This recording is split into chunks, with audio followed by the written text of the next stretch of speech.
Commitment অনুযায়ী আমরা কত দূর আগাতে পেরেছি। সিংহভাগ সদস্যই কিন্তু জানতে পারে না যে তার প্রাণের সংগঠন কত দূর এগোচ্ছে। 3 মাস পর পর আমাদের টার্গেট অনুযায়ী যদি আমরা সদস্যদেরকে পৌঁছে দিতে পারি, সকলে আগে থেকে জানতে পারে। উদাহরণ হিসেবে ছুটে দিতে চাই, একটা পেশাজীবী সংগঠন কি হতে পারে। 3 মাস অন্তর অন্তর আমরা এক একটা টার্গেট নেব।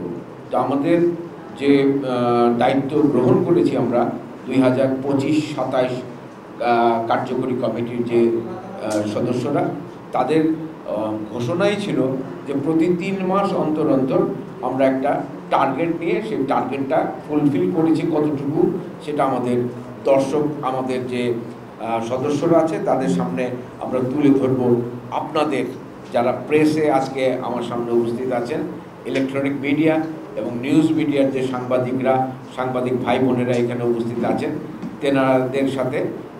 তেনাদের মাধ্যমে আমাদের সদস্যদের কাছে পৌঁছে দেয়া যে আমাদের যে কমিটমেন্ট ছিল আমাদের নির্বাচনের আগে, সেই কমিটমেন্ট অনুযায়ী আমরা কত দূর আগাতে পেরেছি তার একটি রিপোর্ট আপনাদের মাধ্যমে তুলে দেয়া আমাদের সদস্যদের কাছে।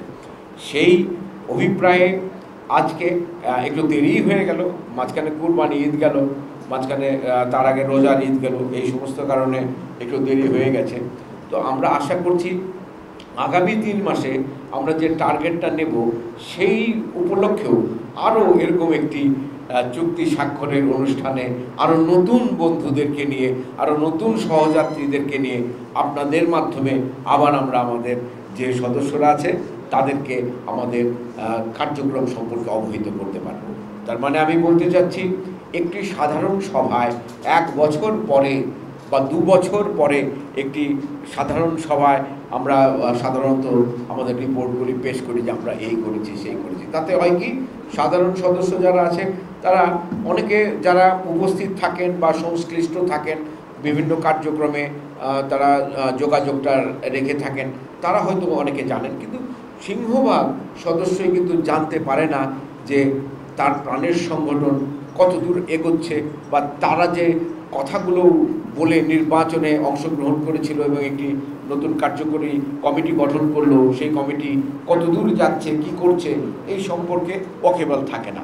তারপরে দেখা যায় যে সাধারণ সভায় একটা কিছু আমরা বলে দিই যে এটা হয়েছে, এবং অনেক স্বল্প সময় থাকে এবং অনেক বেশি লোকের সমাগম থাকে, ওখানে মনোযোগ দিয়ে অনেক কিছু কেউ জানতেও পারে না, শুনতেও পারে না।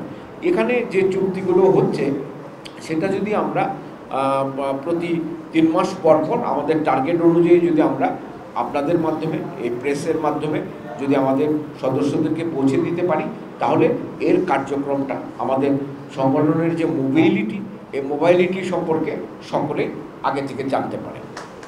এখন এই ছোট্ট অনুষ্ঠানে এটুকুই বলবো যে আপনাদের কাছে আমরা চিরকৃতজ্ঞ থাকব। ভবিষ্যতে যে সাংবাদিক ভাই বোনেরা এখানে উপস্থিত আছেন তাদের উদ্দেশ্যে বলবো, ডাইরেক্টর্স গিল্ডে আগামী 2 বছর এই কার্যকরী কমিটি শপথে নিয়েছে কাজ করবার জন্যে। তারা যে সমস্ত কাজ করবে, আপনারা অতীতেও যেমন আমাদের ডাকে সাড়া দিয়ে এখানে এসেছেন, আপনাদের মাধ্যমে আমাদের ডিরেক্টর্স গিল্ডের বর্তমান যে কার্যক্রম সেটা আমরা আমাদের সদস্যদের মধ্যে এবং সারা দেশে একটি উদাহরণ হিসেবে ছড়িয়ে দিতে চাই। একটা পেশাজীবী সংগঠন কি হতে পারে, কি চরিত্র নিয়ে একটি পেশাজীবী সংগঠন আবর্তন করতে পারে, সেই অনুরোধ আপনাদের কাছে রেখে, এবং আজকের যে অনুষ্ঠান, এই অনুষ্ঠানের যে আয়োজন করেছে যারা প্রত্যক্ষভাবে ডাইরেক্টর্স গিল্ডের সদস্যরা এটার সঙ্গে জড়িত ছিল, সাংগঠনিক সম্পাদক, যুগ্ম সম্পাদকদ্বয়, অন্যান্য সদস্যরা, প্রচার সম্পাদক, মাননীয় সাধারণ সম্পাদক সহ সকল যে সদস্যরা আছে এখানে উপস্থিত ডাইরেক্টর্স গিল্ডের, তাদেরকে আমি ধন্যবাদ দিয়ে আজকের এই অনুষ্ঠান সমাপ্তি ঘোষণা করি। ধন্যবাদ।